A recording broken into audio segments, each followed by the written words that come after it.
Hi dear student, मैं हरिश्चंद्र यादव रसायन गंगा के यूट्यूब चैनल पर आप सभी का एक बार फिर से हार्दिक स्वागत है। तो कल के वीडियो में हम लोगों ने देखा था वाष्प दाब का आपेक्षिक अवनमन। यहाँ तक हमारी बात आप सभी लोगों से हो चुकी थी। उस पर जो भी उसका डेरिवेशन था उसे भी हल कर दिया था और ये कॉलिगेटिव प्रॉपर्टी का एक भाग था। हमने आपको बताया कि कॉलिगेटिव जो प्रॉपर्टियाँ हैं वो 4 हैं हमारे सिलेबस में, और वही 4 कॉलिगेटिव प्रॉपर्टी विलेन में आती भी हैं, जिसमें था वाष्प दाब का आपेक्षिक अवनमन, प्रासरण दाब था, क्वथनांक में उन्नयन, हिमांक में अवनमन। और हमने उसको बताने के दौरान एक बात और बताया था कि जो वाष्प दाब होता है वो 3 प्रॉपर्टियों को लेकर के साथ में चलता है। जैसे वाष्प दाब के आपेक्षिक अवनमन में भी वाष्प दाब का यूज हुआ था। उसके बाद आज हम पढ़ेंगे क्वथनांक में उन्नयन, उसमें भी वाष्प दाब का रूल है। फिर उसके बाद है हिमांक में अवनमन, वहाँ पर भी वाष्प दाब का रोल है। वाष्प दाब का रोल प्रासरण दाब में नहीं रहता है, लेकिन ये है कि प्रासरण दाब जब पढ़ेंगे, ये 2 क्लास पूरा होने के बाद, यानी कह सकते हैं कि वाष्प दाब में अवनमन के साथ साथ जो पढ़ना है क्वथनांक में उन्नयन और हिमांक में अवनमन, पहले हम इन दोनों को क्लियर कर दें, उसके बाद तब हम प्रासरण दाब पर चलते हैं। फिर उसमें देखेंगे कहाँ पर क्या क्या होता है। तो चलिए आज का सेशन हम यहीं पर शुरुआत करते हैं, लेकिन एक गुजारिश के साथ कि आप लोग वीडियो को एंड तक ज़रूर देखिएगा, और यदि आप मेरे चैनल पर नए हैं इसको सब्सक्राइब, शेयर, लाइक करना मत भूलिएगा। तो चलिए शुरू करते हैं। क्वथनांक में उन्नयन पहला क्या, इसे दूसरा टॉपिक मानिए। यहाँ पहले लिख देते हैं colligative property, colligative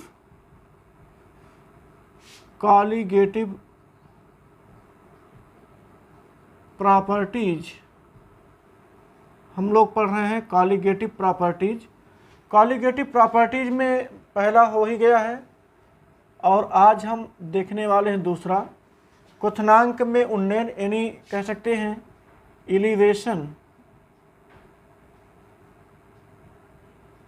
elevation in boiling point. क्वथनांक में उन्नयन, अब उन्नयन का मतलब होता बढ़ जाना, लेकिन ये ज़रूरी है कि आप पहले बॉइलिंग पॉइंट जानिए। बॉइलिंग पॉइंट होता क्या है, और इसका संबंध हम वेपर प्रेशर से करने वाले हैं, क्योंकि हमने पहले भी बताया कि वेपर प्रेशर के अनुसार ही हम क्वथनांक में उन्नयन और हिमांक में अवनमन को परिभाषित करेंगे। तो चलिए इस बॉइलिंग पॉइंट को हम वेपर प्रेशर से कैसे तय करेंगे। पहले एक सामान्य सी परिभाषा जिसको हम लोग शुरू से जानते हुए चले आते हैं। यदि कहा जाए कि बॉइलिंग पॉइंट क्या होता है, तो आप कहेंगे दैट टेम्परेचर, ऐसा तापमान जिस पर कोई द्रव पदार्थ उबल जाता हो। द्रव पदार्थ होगा, जब वो उबलने लगेगा उस दौरान का जो टेम्परेचर होगा वही उसका बॉइलिंग पॉइंट कहलाता है। लेकिन यदि हम टेम्परेचर को शामिल ना करें, हम वेपर प्रेशर, वाष्प दाब को शामिल करें, तब देखिए क्या होता है। देखिए हर कोई पदार्थ, चाहे लिक्विड हो चाहे सॉलिड हो, उसका अपना एक वाष्प दाब होता है।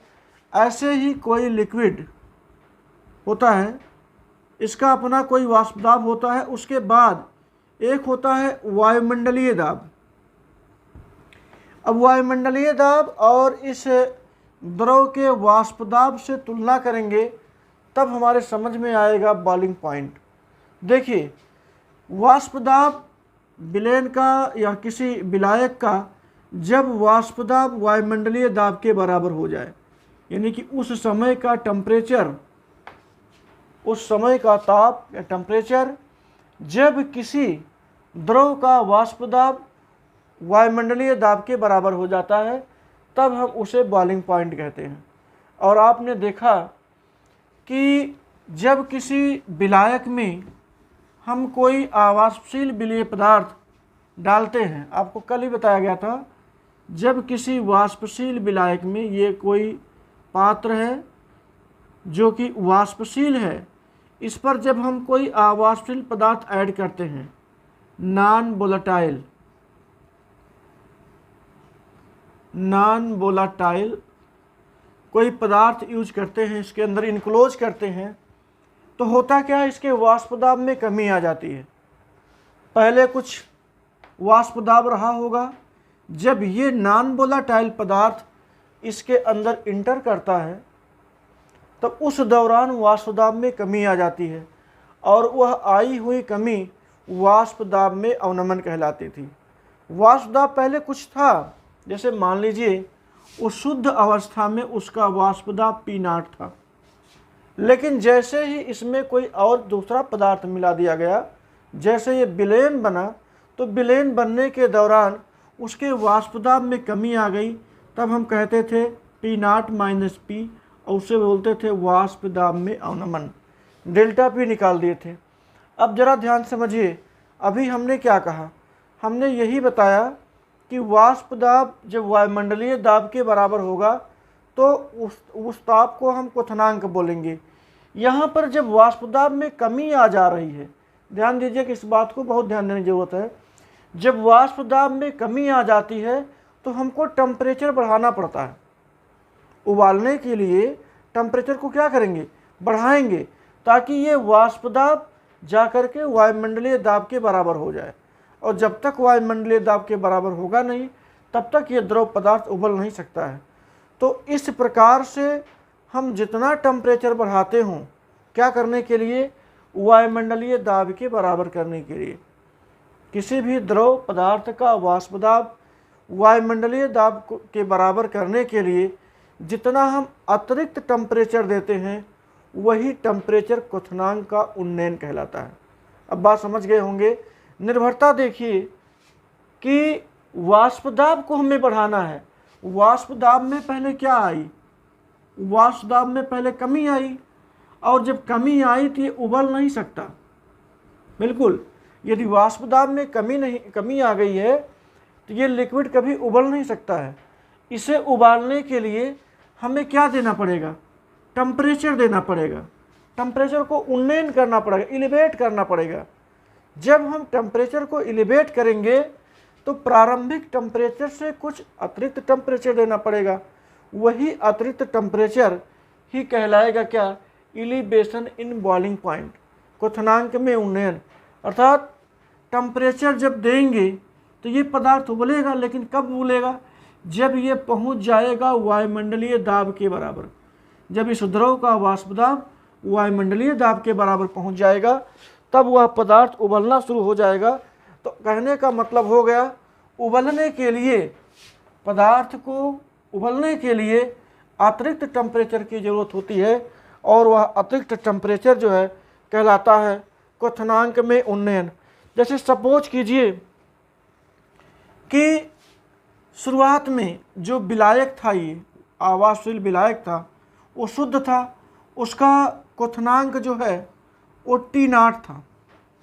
शुरुआत में इसका क्वथनांक जो था वो क्या था, T0 था।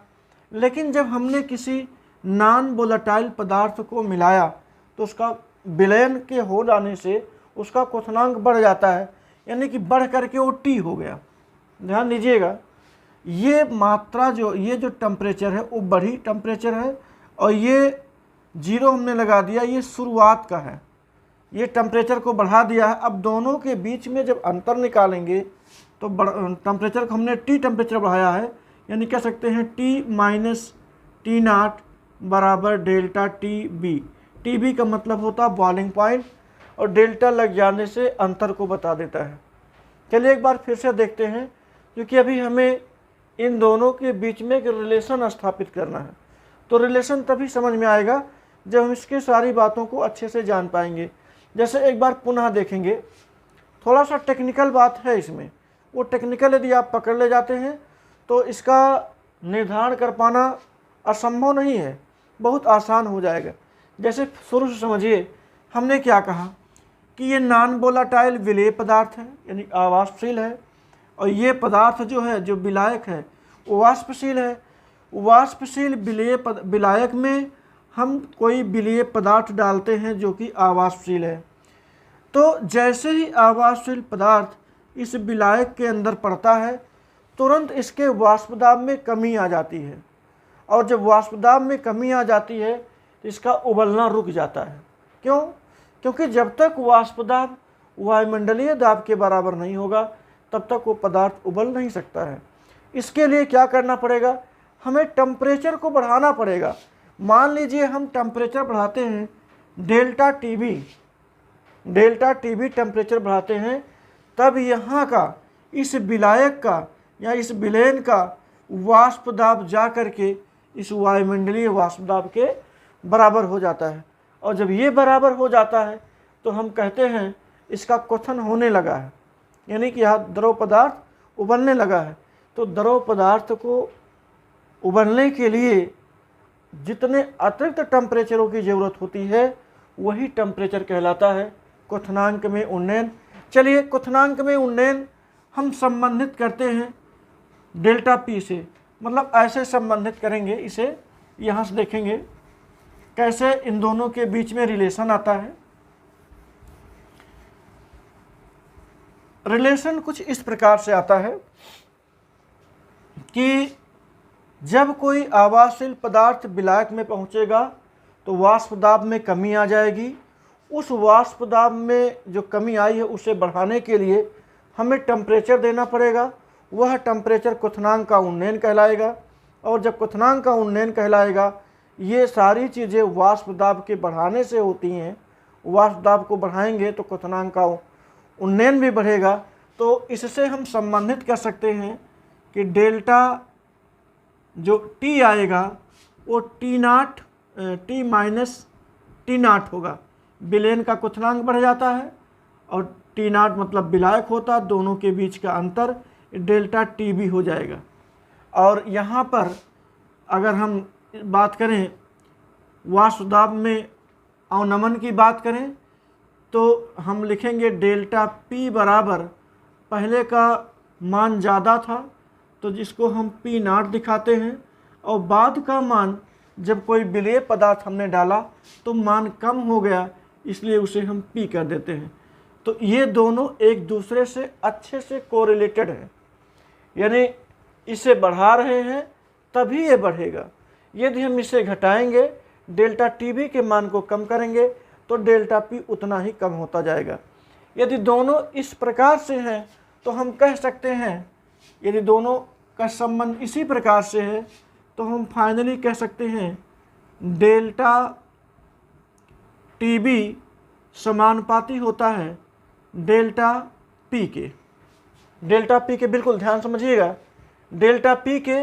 और ये डेल्टा पी को हम यहाँ पर लिख सकते हैं, ये P0 माइनस पी भी होता है ऐसे, अथवा ऐसे भी कर सकते हैं कि डेल्टा टीबी ये समानुपाती होता है P0 माइनस पी के। ये भी क्लियर है। और एक बात और, राउल्ट ने क्या बताया था उस बात को भी ध्यान में रखेंगे।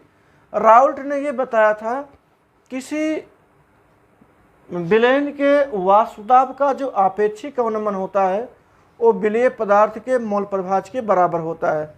यहाँ पर तो आपेक्षिक अवनमन आया ही नहीं। हम आपेक्षिक अवनमन यदि ले आएँ तो ये कह सकते हैं कुछ इस प्रकार से, राउल्ट के अनुसार क्या बताया गया था, साइड में लिखते हैं। राउल्ट के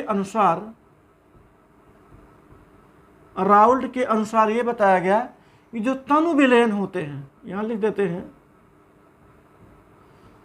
तनु विलयन के लिए आपने लिखा है P0 minus p by P0, ये बराबर होता है विलेय के मूल प्रभाज के बराबर होता है। और विलेय के मूल प्रभाज का मतलब हो गया small n by small n plus capital N। और चूँकि ये तनु विलयन है, तनु होने की दशा में n प्लस n ये बराबर लगभग मान लिया गया था कैपिटल N के। ये सब चीज़ें आप पहले हल कर चुके हैं, तो आप कुछ ऐसा इसको लिख सकते हैं P0 minus p by p naught. देखिए पी नाट ये हो सकता है एन बाई कैपिटल एन, यहाँ कर सकते हैं। अच्छा एक चीज़ और ध्यान दीजिए, इसे हम इस फॉर्म में भी लिख सकते हैं जिसके लिए कोई दिक्कत नहीं। पी नाट माइनस पी ये बराबर कर लें small N by capital N और इनटू यहाँ पर कर सकते हैं पी नाट। ध्यान दीजिएगा ये आ गया यहाँ पर पी नाट, उठा करके जो नीचे था हमने उसके साइड में रख दिया। तो पी नाट माइनस पी बराबर ये हो जाएगा। तो इसके स्थान पर यहाँ पर हम लिख सकते हैं क्या कि डेल्टा टी बी ये समानुपाती है पी नाट माइनस पी के स्थान पर small N by capital n into p naught. देखिए एक अच्छा संबंध आ गया, ये n by n into p naught आया हुआ है। अब चलते हैं, हम जानते हैं यदि इसे ओपन करें तो एन के स्थान पर डब्लू बाई एम हो जाएगी। यहीं ओपन कर लेते हैं, इस समानुपाती आप बढ़ाते चलिएगा, एन का वैल्यू डब्लू बाई एम हो जाएगा और इसका भी मान डब्लू बाई एम होगा। तो यहाँ पर हो जाएगा एम इंटू ये डब्लू इंटू हो जाएगी पी नाट। ध्यान से समझिएगा, जब टेम्परेचर स्थिर होता है, इस बात को बिल्कुल गौर करिएगा, यदि टेम्परेचर को स्थिर कर दिया जाए तो विलायक का जो वाष्पदाब होता है, शुद्ध विलायक का वाष्पदाब और विलायक का मोलर द्रव्यमान, ध्यान दीजिएगा यहाँ हम लिख देते हैं स्थिर ताप पर,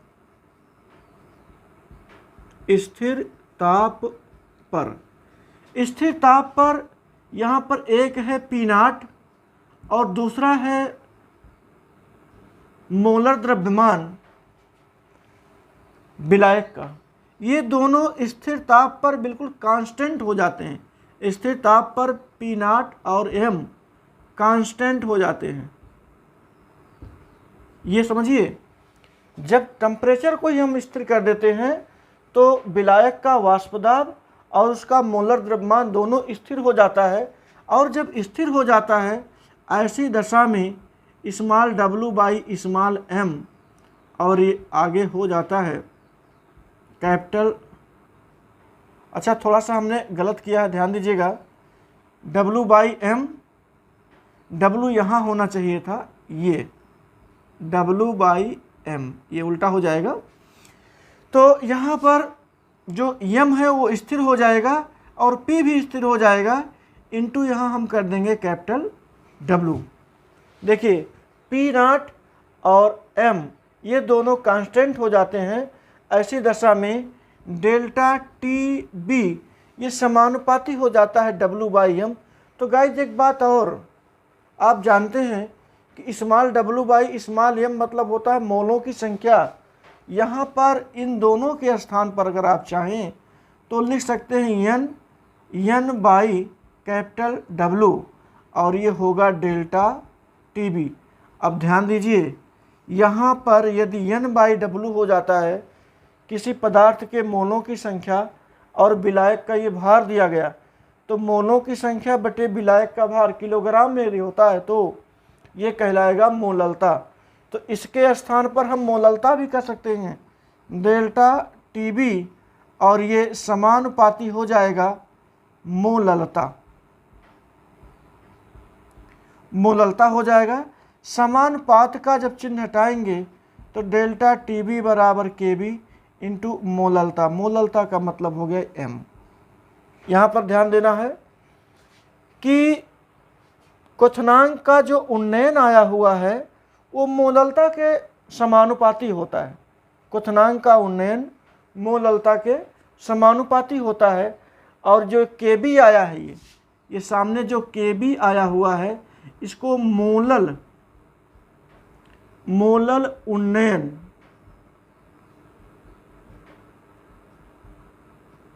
मोलल उन्नयन स्थिरांक कहते हैं। इसका मान अलग अलग प्रकार के विलायकों के लिए अलग अलग होता है।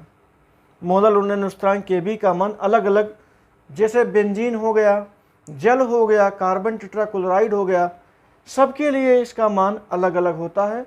वो न्यूमेरिकल सेशन में आपको दिया रहेगा। तो चलिए एक बार फिर से देख लेते हैं इस बात को क्योंकि ये मुख्य सूत्र यही है आपका। और इसी के सहारे आप विलेय पदार्थ का भार, विलेय पदार्थ का अणुभार, विलायक का भार, या आगे बढ़ेंगे तो केबी, मोलल, उन्नयन स्थिरांक आदि में से किसी का मान निकाल सकते हैं। यदि उपयोगिता की बात हो, इसका उपयोग बताइए, तो हम इसी प्रकार से इसे ज्ञात कर सकते हैं। देखिए, शुरू में क्या हमने बताया कि जो क्वथनांक में उन्नयन होता है वो T-T0 होता है। T0 ये किसी शुद्ध विलायक का क्वथनांक होता है, और जो T बिना नाट के आया है, सामान्य जो T आया है, वह जब किसी वाष्पशील विलायक में कोई हम अवाष्पशील पदार्थ डालते हैं तो विलयन बन जाता है। तो विलयन के दौरान का ये टेम्परेचर है, यानी उसका क्वथनांक है। अब वो क्वथनांक बढ़ जाता है। क्यों? क्योंकि जब तक क्वथनांक नहीं बढ़ाएंगे तब तक ये जो आप देख रहे हैं P0 - P = डेल्टा P, ये नहीं बढ़ेगा। किसी पदार्थ को उबलने के लिए ज़रूरी है कि उसका वाष्प दाब वायुमंडलीय दाब के बराबर हो जाए। हमने देखा था शुरुआत में वाष्प दाब में कमी आई थी। इस कमी को हम पूरा करने के लिए टेम्परेचर को बढ़ाते हैं, और टेम्परेचर को जब बढ़ाएंगे तो वह क्रिया क्वथनांक में उन्नयन कहलाएगी। और क्वथनांक में उन्नयन ये P के ऊपर निर्भर करती है, डेल्टा P के ऊपर। तो हमने किया क्या, डेल्टा P समानुपाती डेल्टा P के, डेल्टा TB समानुपाती डेल्टा P के। और डेल्टा P को हम क्या कहते हैं, P0 - P। हमने लिख भी दिया कि डेल्टा TB समानुपाती P0 - P। लेकिन राउल्ट ने क्या बताया था कि तनु विलयनों के लिए जब small n plus capital N बराबर कैपिटल N हो जाता है तो इसका आपेक्षिक अवनमन विलेय के मोल प्रभाज के बराबर होता है। तो P0 - P by P0 = N/N + N, और N + N बराबर हमने लिखा है N। ये अत्यंत तनु विलयनों के संबंध में बातें किया गया है। तो यहाँ पर P0 - P by P0 = N/N। फिर हम इस P0 को यहाँ ले जा कर के गुणा कर देते हैं N/N × P0। अब ये जो P0 - P है, यहाँ पर P0 - P है, इसके स्थान पर हम ये लिख सकते हैं N/N, जो वैल्यू आया हुआ ये N/N × P0 बिल्कुल लिख दिया। लिखने के बाद हमें जानते हैं स्मॉल n मतलब विलेय पदार्थ के मोलों की संख्या। विलेय पदार्थ के मोलों की संख्या का मतलब विलेय पदार्थ का भार बटे विलेय पदार्थ का अणुभार। कैपिटल N का मतलब होता है विलायक पदार्थ का भार बटे अणुभार, तो विलायक पदार्थ का भार बटे अणुभार × P0। अब यहाँ हमने एक पॉइंट और लिख दिया कि नोटेबल पॉइंट है आपके लिए, इसको नोट कर सकते हैं कि स्थिर ताप, जब टेम्परेचर को हम स्थिर कभी करते हों तो P0 यानी कि विलायक का वाष्प दाब और विलेय पदार्थ विलायक का जो मोलर द्रव्यमान होता है वो कांस्टेंट हो जाता है, उस पर कोई परिवर्तन नहीं होता है। जब परिवर्तन नहीं होता तो उसको हम स्थिर मानते हैं। तो delta TB W/m × capital W ये शेष बचता है, और W/m को हम N मानते हैं। W नीचे है ही विलायक का भार। तो विलेय पदार्थ के मोलों की संख्या बटे विलायक का भार मोललता कहलाता है। तो डेल्टा TB समानुपाती मोललता, और डेल्टा TB बराबर करेंगे KB × मोललता आ जाएगा। तो इस प्रकार से हम एक बात और भी कह सकते हैं, मोललता और क्वथनांक में उन्नयन के बीच में ये रिलेशनशिप रहा। अच्छा, इसी प्रकार से बहुत बड़े डेरिवेशन पर ना जाएं तो एक और आपको पढ़ना है जिसका नाम है हिमांक में अवनमन। हम चाहते हैं हिमांक के अवनमन को भी यहीं बता दिया जाए। हिमांक का अवनमन क्या होता है, इसे पहले समझिए। हिमांक के अवनमन का मतलब होता है कि जिस ताप पर किसी द्रव का वाष्प दाब उसके ठोस अवस्था के वाष्प दाब के बराबर हो जाए। ध्यान देना है, जब किसी द्रव का वाष्प दाब वेपर प्रेशर उसी पदार्थ के ठोस अवस्था के वाष्प दाब के बराबर हो जाए। मतलब कहने का ये है कि जैसे कोई द्रव पदार्थ हो, द्रव पदार्थ की अवस्था में, उस अवस्था में जब वो द्रव फॉर्म में रहा हो तो उस अवस्था में उसका जो वाष्प दाब हो ठोस अवस्था के वाष्प दाब के बराबर हो जाए। यानी हम ये कहें ठोस में भी वही वाष्प दाब और द्रव में भी वही वाष्प दाब, तो वह कहलाता है हिमांक, वह कहलाएगा हिमांक। लेकिन यहाँ तो हमें पढ़ना हिमांक में अवनमन। हिमांक में अवनमन के लिए भी ध्यान दीजिए, जब किसी विलेय पदार्थ को जो अवाष्पशील फॉर्म में होता है किसी वाष्पशील विलायक में डालते हैं तो उसके वाष्प दाब में कमी आती है। चलिए, कमी आती है, हमको बढ़ाने की कोई ज़रूरत भी नहीं है। अगर हमें बढ़ाने की ज़रूरत पड़ी तब वो क्वथनांक की बात हो जाएगी। यहाँ पर जो कमी आई है और कमी करिए, इतनी कमी कर दीजिए कि द्रव का वाष्प दाब उस ठोस अवस्था के वाष्प दाब के बराबर हो जाए। तो ऐसा करने के लिए जितना टेम्परेचर में कमी आती है वही उसके कह सकते हैं हिमांक में अवनमन कहलाती है। जैसे अगर कहें, हम इसे मिटा देते थोड़ा सा क्योंकि इसी पर बेस्ड वो भी है, तो ऐसा करें, यदि मान लेते हैं शुद्ध विलायक, जो शुद्ध अवस्था में विलायक दिया गया हो उसका हिमांक T0 दिया गया हो, लेकिन जब हम किसी अवाष्पशील पदार्थ को उसके अंदर इनक्लोज करेंगे तो उसके हिमांक में कमी आएगी, यानी कि T0 माइनस टी, और उसी को हम बोलते हैं delta TF। Delta TF equal to हो जाएगा T0 माइनस टी। इसके पहले देखा था आपने T माइनस T0 था, यहाँ पर चाहे तो F दिखा दें, F का मतलब होता है फ्रीजिंग, चाहे दिखा दें या ना दिखाएं दोनों बात एक ही है।